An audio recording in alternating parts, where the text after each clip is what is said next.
귀한 찬양 감사드립니다. 하나님의 은혜와 평안이 여러분 심령 가운데 늘 함께 하시기를 기원합니다. 미국 하버드 대학교 심리학 연구소에서 65세 이상 정년 퇴직한 분들을 대상으로 조사를 했습니다. 그 결과 어느 사회에서나 65세 이상의 정년 퇴직자들이 3대, 10대, 60대, 27이라는 경제 피라미드 비율을 가지고 있다는 결과를 내놓았습니다.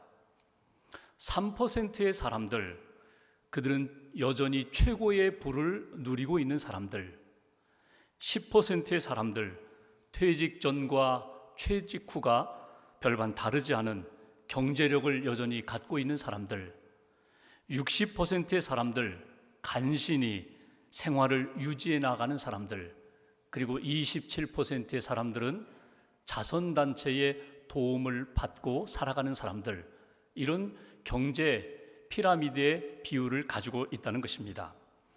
연구소는 이런 차이가 어디에서 비롯되었을까? 여러 가지 원인들을 찾았습니다.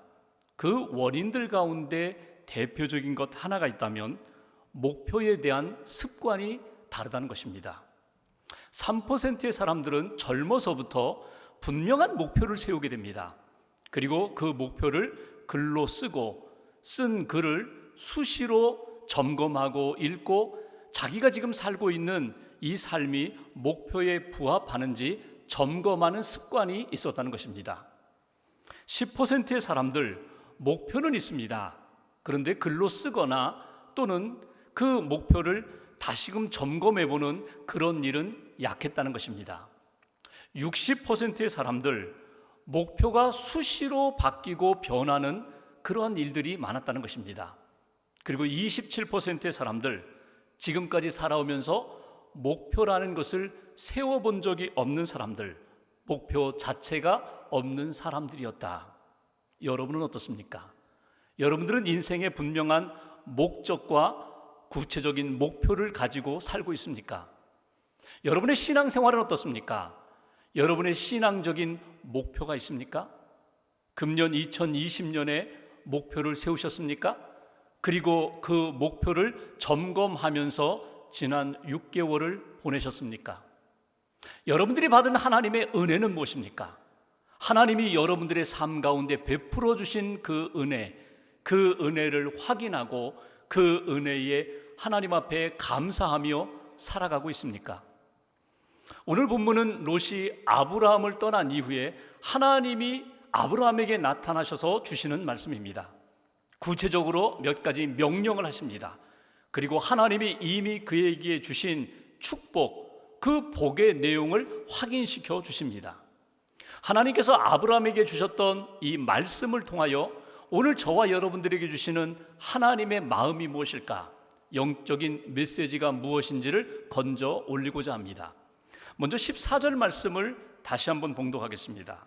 14절 한 절을 함께 봉독합니다.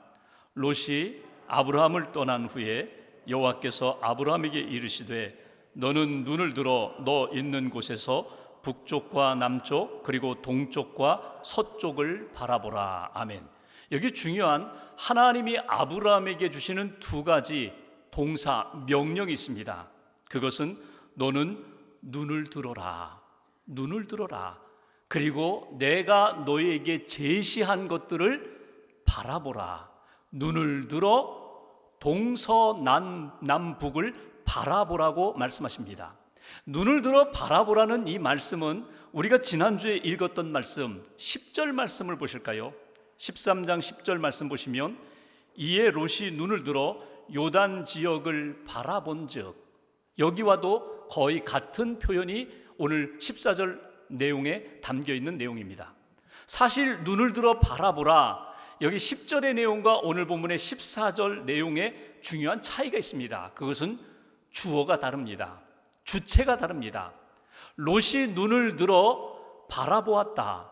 요단 들녘을 바라보았다. 살기 좋은 곳을 바라보았다. 이건 롯이 주어가 되어서 롯이 자기가 원하는 곳들을 바라보았고 자기가 원하는 곳 선택하기 위하여 주목하는 것을 가리키는 말입니다. 반면에 오늘 14절에 나오는 아브라함에게 하나님이 눈을 들어라 바라보아라 말씀하신 것은 주체가 하나님이 되십니다. 하나님이 아브라함을 흔들어 깨우시면서 너 눈을 들어라, 눈을 떠라, 그리고 내가 너에게 이미 제시한 동서남북을 바라보라고 하나님이 주시는 메시지입니다. 눈을 들어 동서남북을 바라보라는 그 의미는 무엇일까요? 동서남북, 사방을 바라보라는 거예요. 내가 서 있는 그 땅에서 사방을 다 바라보라. 이 말씀은 너의 지금 상황 속에서 하나님이 너에게 이미 베풀어 주신 은혜를 믿음의 눈을 떠서 바라보라는 말씀입니다. 여기서 우리에게 주시는 첫 번째 메시지가 있습니다.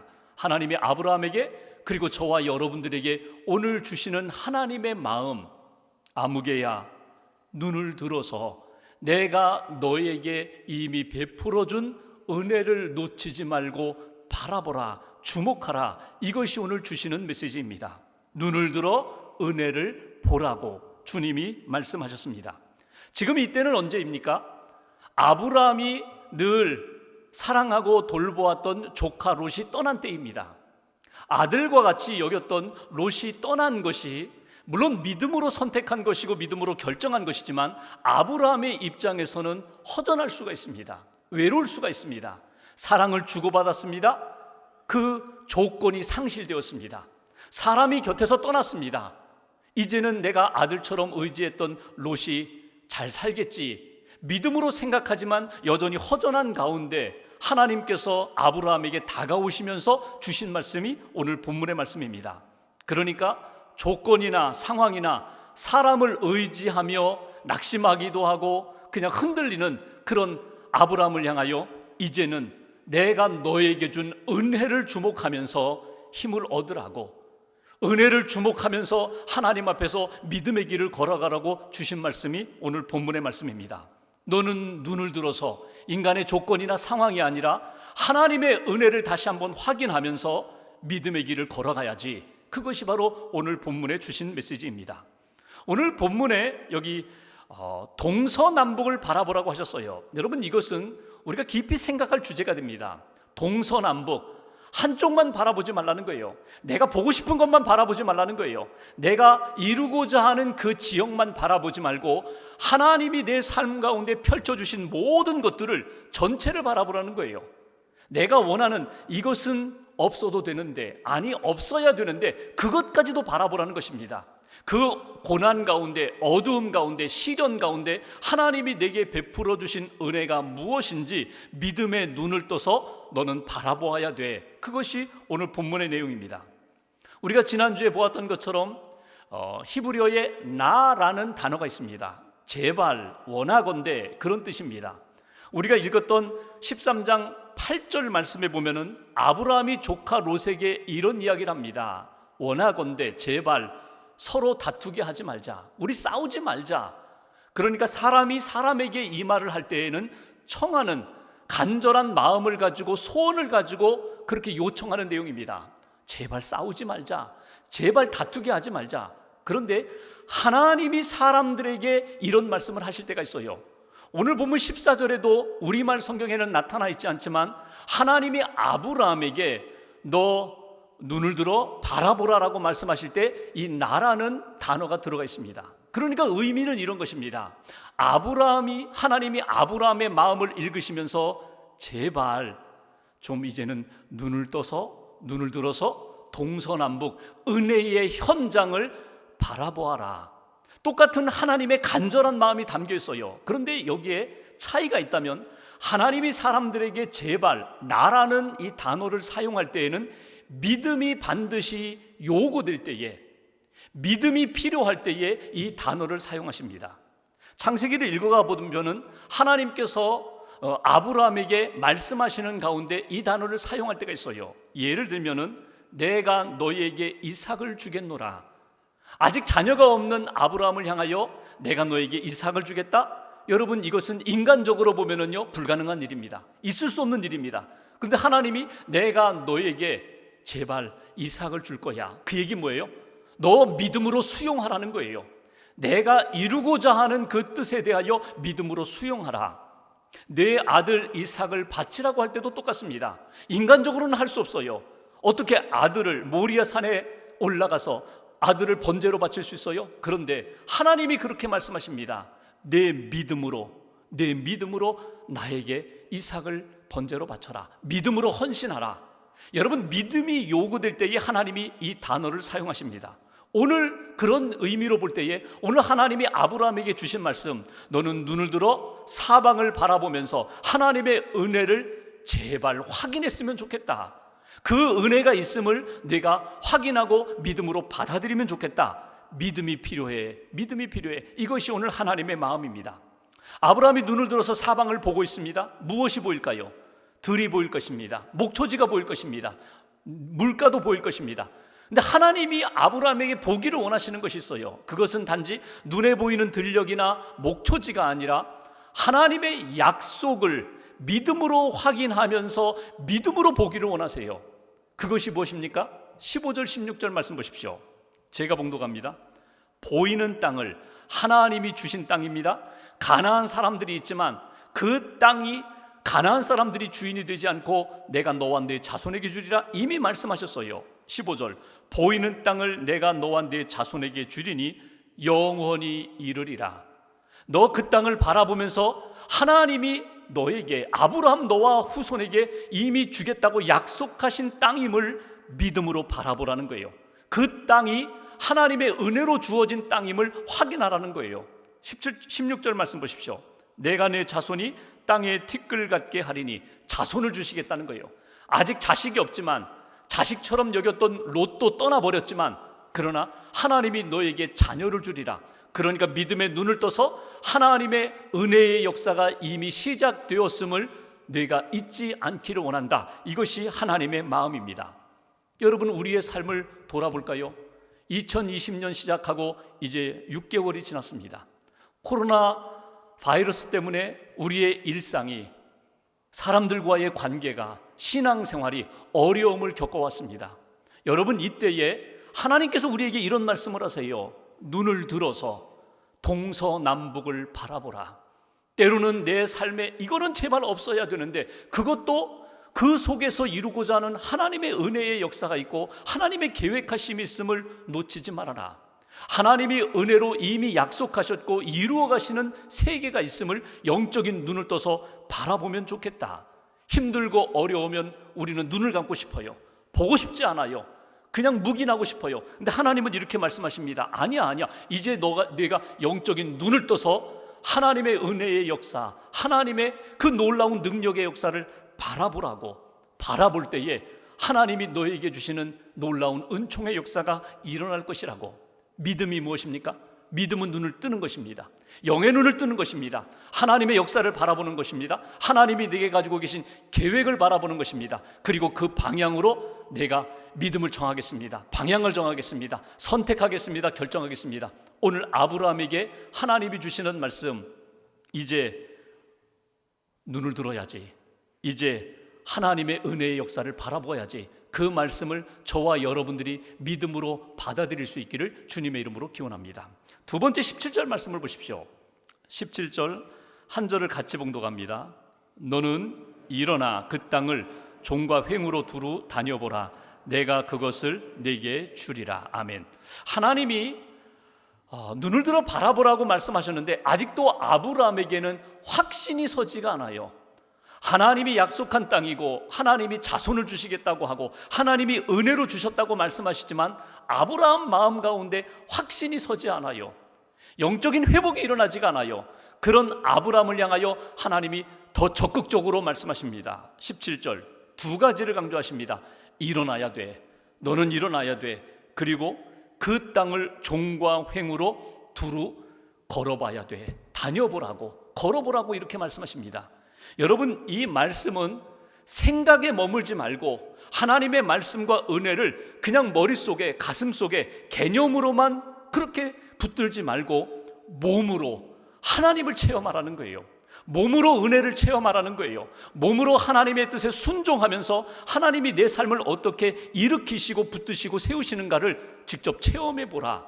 몸으로 실천해보라. 이것이 오늘 아브라함에게 주시는 메시지입니다. 오늘 여기에 주시는 두 번째 메시지가 있어요. 일어나 두루 다녀보라. 이제는 일어날 때가 되었어. 이제는 걸어가야 할 때가 되었어. 이제는 하나님이 주신 은혜의 현장 속에서 주신 사명과 말씀을 붙잡고 내가 헌신해야지, 내가 순종해야지, 내가 하나님의 뜻 가운데 몸으로 실천해야지. 이것이 오늘 아브라함에게, 저와 여러분들에게 주시는 메시지입니다. 특별히 우리가 인생을 살아가면서 삶이 고되고 지치고 어려워졌을 때 우리는 낙심하게 됩니다. 그 낙심 가운데 하나님이 우리를 찾아오셔서 말씀하세요. 아브라함에게 말씀하셨던 것처럼 왜 이렇게 주저앉아 있니? 왜 이렇게 풀이 죽었어? 왜 이렇게 낙심해? 이제는 일어나라, 일어나라. 그리고 뛰어가 봐라, 걸어가 봐라, 두루 다녀보아라. 하나님이 우리에게 그렇게 말씀하실 때 아멘, 제가 그렇게 하겠습니다. 일어나서 걷다 보면, 일어나서 땅을 밟다 보면은 하나님이 우리 심령 가운데 영적인 능력도 주시고 회복도 주시고 영적인 부흥과 삶의 새로운 역사를 만들어 주시는 것을 우리가 체험할 수가 있습니다. 조건이 다 이루어진 다음에 그 다음에 걸어가 보리라, 그 다음에 순종하리라. 여러분, 그러면 평생 하지 못해요.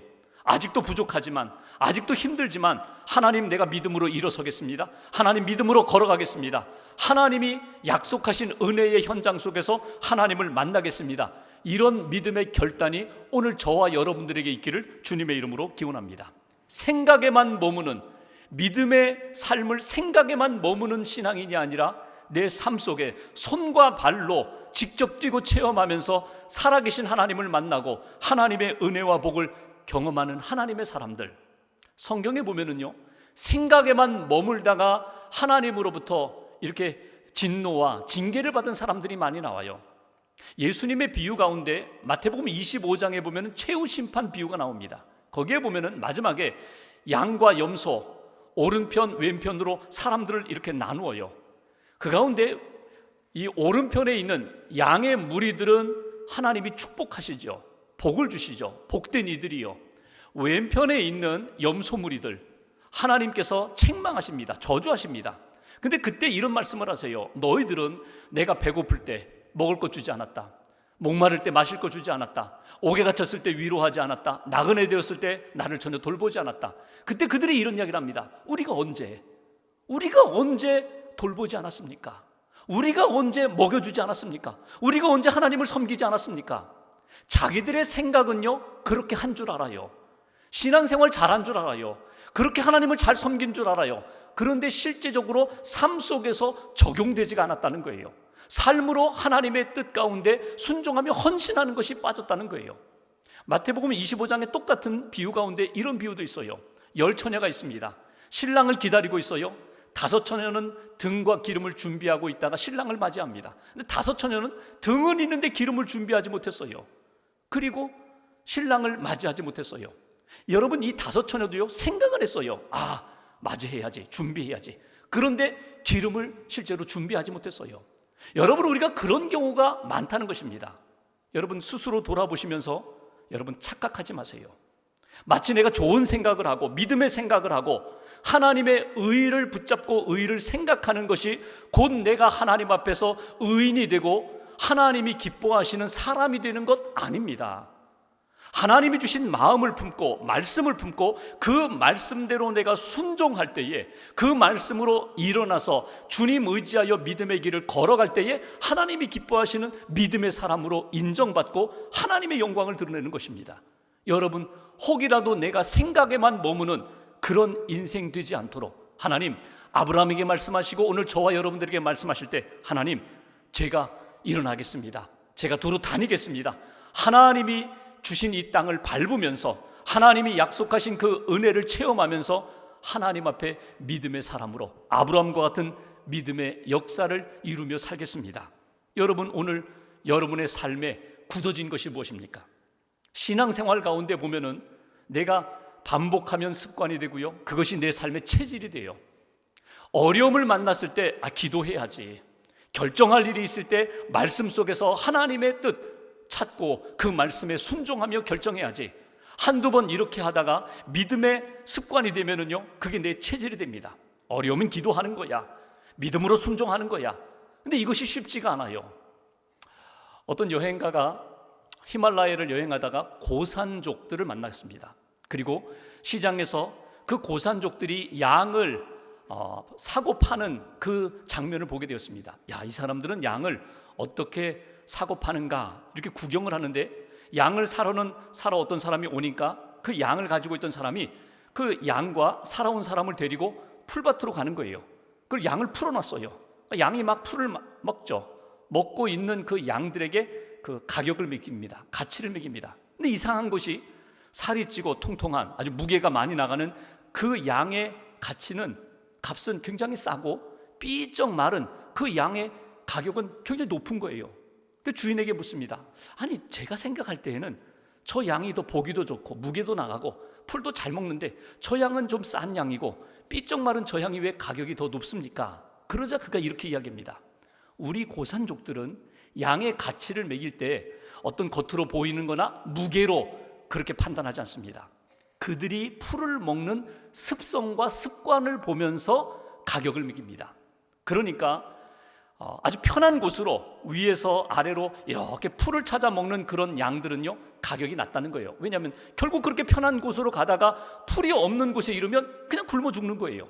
반면에 힘들고 어렵지만 언덕으로 올라가면서 그리고 풀을 찾아서 이렇게 올라가는 그런 양들은 지금은 말랐을지 모르지만 그 양은 굶어 죽지 않는다는 거예요. 풀을 찾고 또 찾아서 그 양은 가격이 높다는 거예요. 여러분, 풀을 먹는 습관, 습성에 따라서 양의 가치를 매기는 것처럼 하나님이 우리를 보실 때요, 내 신앙의 습관이 어디에 있는가, 내 신앙의 체질이 어디에 지금 딱 붙들려 있는가, 하나님은 그걸 주목하신다는 거예요. 우리는 아주 적응을 잘합니다. 그 적응이 어디에 빠른지 아세요? 쉬운 길, 편한 길에 우리는 적응이 빨라요. 조금만 어려움이 만나면요, 쉽게 불평불만합니다. 조금만 어려우면요, 그냥 낙심하게 됩니다. 이것이 체질화되면 믿음이 성장하지 못해요. 하나님이 기뻐하시는 일을 이루지 못해요. 오늘 아브라함에게 말씀하시는 내용은 이것입니다. 내가 일어나서 다녀보아라, 걸어보아라, 하나님이 기뻐하시는 일에 순종하라. 그 말씀은 무엇입니까? 믿음의 체질이 되어야 한다는 거예요. 하나님이 기뻐하시는 믿음의 삶을 내가 선택하고 힘들고 어렵더라도 그 길을 담대히 걸어가라. 그때 하나님이 준비하신 놀라운 은혜의 역사를 경험하게 되리라. 오늘 현실이 아무리 힘들어도, 우리의 삶이 답답하고 어려워도 낙심하면서 그곳에 적응하는 인생이 아니라, 원망하고 불평하면서 그냥 입술로다가 사는 인생이 아니라, 하나님, 낙심하지 않겠습니다. 제가 기도하겠습니다. 주님 의지하겠습니다. 제가 믿음으로 선포하겠습니다. 그리고 그 길을 걷겠습니다. 이렇게 하나님이 기뻐하시는 믿음의 길을 걸어가는 저와 여러분 되시기를 주님의 이름으로 기원합니다. 마지막 18절 말씀 보십시오. 18절 한 절 같이 봉독합니다. 이에 아브라함이 장막을 옮겨 헤브론에 있는 마므레 상수리 수풀에 이르러 거주하며 거기서 여호와를 위하여 제단을 쌓았더라. 아멘. 아브라함이 하나님을 위하여, 여호와를 위하여 제단을 쌓았더라. 하나님만 바라보고 하나님 앞에서 그가 예배하는 인생이 되었다, 이렇게 표현합니다. 근데 그가 예배드리는 그 곳 장소는 어디입니까? 헤브론입니다. 마므레 상수리 수풀입니다. 헤브론 산악지대입니다. 수풀, 편한 곳이 아니라, 목초지가 아니라 여전히 거친 땅입니다. 그곳에서 하나님 앞에 예배를 드리는 아브라함의 모습, 이것을 통하여 우리에게 주시는 세 번째 메시지가 있습니다. 여러분, 하나님이 내가 있는 삶의 자리에서 예배 받기를 원하십니다. 내가 있는 그곳에서, 거기서 하나님 앞에 제단을 쌓으라. 이것이 오늘 아브라함의 신앙을 통하여 저와 여러분들에게 원하시는 하나님의 마음입니다. 지금까지 아브라함은 하나님의 부름을 받고 지금까지 신앙의 여정을 걸어오면서 순간순간 하나님 앞에 단을 쌓았습니다. 가나안 땅에 처음 들어왔을 때 세겜에서 하나님 앞에 단을 쌓고 예배드렸고, 또 남방으로 옮겨가면서 베델에서 하나님 앞에 예배드렸고, 애굽에 내려갔다가 다시금 돌아오면서 다시금 베델에서 하나님 앞에 예배드리고, 오늘은 헤브론 땅에서 예배를 드립니다. 예배드리는 현장이, 하나님 앞에 믿음으로 주의 이름을 부르는 현장이 내 마음에 맞을 수도 있지만 여전히 불완전하고 여전히 하나님 앞에 참 불편한 그런 경우도 있어요. 다 이루어진 다음에, 회복된 다음에 그때 내가 예배하지, 이런 유혹도 우리 가운데 있는 것이 사실입니다. 근데 아브라함은 어떻게 했다고요? 하나님이 주신 시간에, 하나님이 주신 그 장소에 초가든지 궁궐이든지 내 삶에 형통하든지 아니면 여전히 고난 가운데 있든지 거기에서 하나님 앞에 예배드리며 하나님을 만나고 하나님의 은혜를 받았다는 것입니다. 오늘 저와 여러분들이 그런 아브라함과 같은 예배자의 삶을 살기를 주님의 이름으로 기원합니다. 하나님을 예배하며 하나님의 은혜를 경험하고 하나님의 능력을 경험하고 하나님 앞에 믿음으로 승리하는 하나님의 사람이 되게 해달라고. 다 이루어진 다음이 아니라 지금 이때에 하나님을 만나는 예배자가 되게 해달라고. 1808년 요셉 하이든이라는 음악가가 천지창조라는 오라토리오를 완성했습니다. 그가 세상을 떠나기 딱 1년 전에 완성한 겁니다. 3년 동안 자기에게 주신 은혜와 은사를 다 집결해서 만든 1시간 50분짜리 오라토리오, 대단한 곡입니다. 이 곡이 처음 연주될 때에 이미 하이든은 나이가 많아 늙었고 그가 몸이 불편하여 휠체어를 타고 그렇게 앉아있을 수밖에 없는 상황이었습니다. 자기 대신에 젊은 지휘자를 올렸습니다. 연주되자 사람들이 막 지휘자에게 박수갈채를 보냅니다. 지휘자가 이렇게 얘기합니다. 아닙니다. 이 박수는 제가 받을 박수가 아닙니다. 저기 객석에 앉아있는 저 하이든, 요셉 하이든이 이 곡을 작곡했습니다. 그랬더니 사람들이 그 하이든을 향하여 막 박수를 보냅니다. 하이든을 이렇게 휠체어 태워서 무대까지 올려왔습니다. 하이든이 이야기합니다. 제가 박수 받을 사람이 아닙니다. 이 박수 받을 분은 오직 하나님 한 분뿐입니다. 하나님이 저에게 은혜를 주셔서 하나님이 저에게 찬양곡을 제가 짓고 싶다, 그 마음을 주시고 하나님이 은혜 주셔서 3년 동안 이 곡을 만든 것입니다. 이 곡으로 영광 받으실 분은 오직 하나님뿐입니다.